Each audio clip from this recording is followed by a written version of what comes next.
Kitambo wasee walikuwa wakiiba, wanaiba kwa sababu hawana namna. Anaiba for survival lakini nowadays wasee wana pikipiki, yani wanaijaza mafuta full tank, wanamoma ndo wanaiba.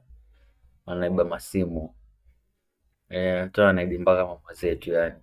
Na unajua hata kina mama wanaga simu za maana, wallahi tena wana simu za maana. Na ukipata mama ambaye ana simu ya maana, kwa wamama wanaga simu ya maana, let me tell you. Wamama sana sana hutumia kabambe.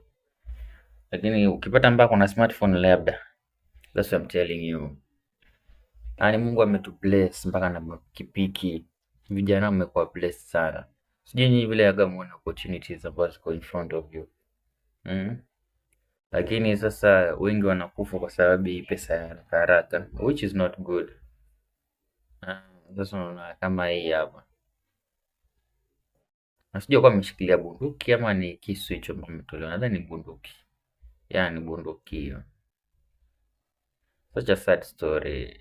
Kuona inafanyika Kenya kwamba crime rate imekuwa juu kwa sababu ya hata blame mama politicians, kwa sababu ya blame tu wa politicians.